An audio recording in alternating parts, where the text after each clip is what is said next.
Assalomu alaykum. Men Odilbek. Gulistonda tibbiyot fakultetida 1-kursda o'qiyman. Bugun sizlar bilan limfotsitlarni histologik jihatdan batafsil tahlil qilib o'rganamiz.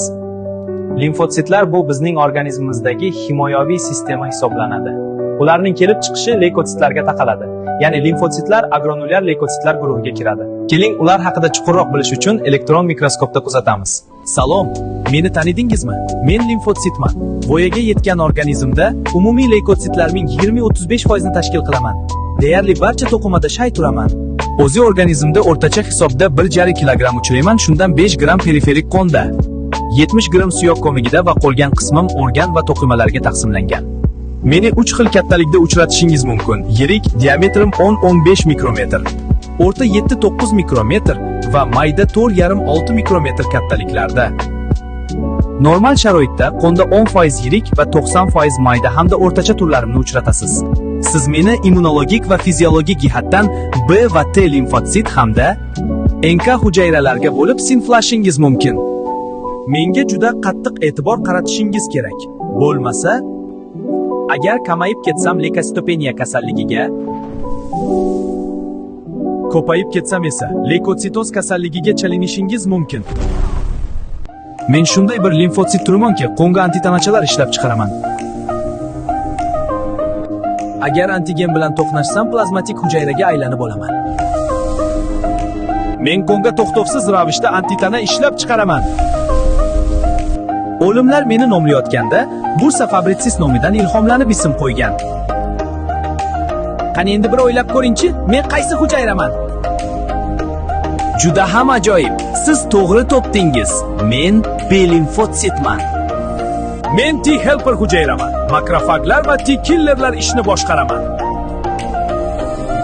Va ularga hujum boshlash haqida signal yuboraman. Men esa T limfotsitning killer hujayrasiman, mikroblarni yo'q qilishga doimo tayyor turaman. Menga T helperdan buyruq keladi va mening retseptorlarim qo'zg'aladi. Keyin esa hujum boshlayman. Siz bizlarni yodingizdan chiqarib qo'ydingiz shekilli, ha? O, xato bo'ldi.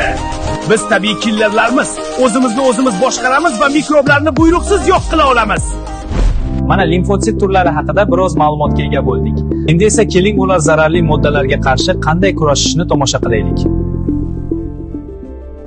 Bizning organizmimizga har kuni ko'plab zararli mikroorganizmlar kirib keladi. Bu mikroorganizmlar turli xil patologik jarayonlarni chaqirishi mumkin. Mikroorganizmlarni yo'q qilishda limfotsitlar faol ishtirok etadi. Limfotsitlar immun tizimining asosiy himoya hujayralaridan biridir. Ular bakteriya yoki virus yuzasidagi antigenlarni maxsus retseptorlar orqali tanib oladi. Antigen aniqlangach, limfotsit faollashadi va immun javob boshlanadi. T-killer limfotsitlar zararlangan hujayralarni yo'q qilish uchun perforin va boshqa moddalarni chiqaradi. Bu moddalar hujayra membranasida teshiklar hosil qilib, hujayrani yemira boshlaydi. B limfotsitlar esa antitanalar ishlab chiqarib, mikroorganizmlarni zararsizlantiradi. Antitanalar bakteriyalarni belgilab, boshqa immun hujayralarga ularni tanishtiradi va zararsizlantiradi. Natijada zararli mikroorganizmlar yo'q qilinadi va to'qima tiklana boshlaydi. Ba'zi limfotsitlar esa xotira hujayralariga aylanishib, kelajakdagi infeksiyalardan tezroq himoya qiladi. Mana videorolikni ham tomosha qildik. Agar e'tibor qilgan bo'lsangiz, u yerda antitanalar mikrobni belgilab olar ekan. Undan tashqari, ba'zi limfotsitlar xotira hujayralariga aylanib olishini ham bilib oldik. Bu nima degani o'zi? Buning bizga qanday ahamiyati bor? Keling, bu haqida ma'lumot berib o'tay. Bir marta antigen bilan to'qnashgan limfotsit shu mikrob haqidagi genetik axborotni saqlab qoladi. Endi shu mikroorganizm bizga yana tushadigan bo'lsa, uni tezroq yo'q qiladi. Buni limfotsitning xotira hujayrasiga, aynan T limfotsitning T xotira hujayrasiga aylanganlari amalga oshiradi. Va shu o'rinda yana bir qiziq ma'lumot, limfotsitlar orasida aynan T xotira hujayralar eng ko'p umr ko'radi. Mana do'stlar, men bugun sizlarga tushuntirib bermoqchi bo'lgan mavzu shulardan iborat edi. Qiziqarli ma'lumotlarni ulashdim deb umid qilaman. Xayr salomat bo'ling.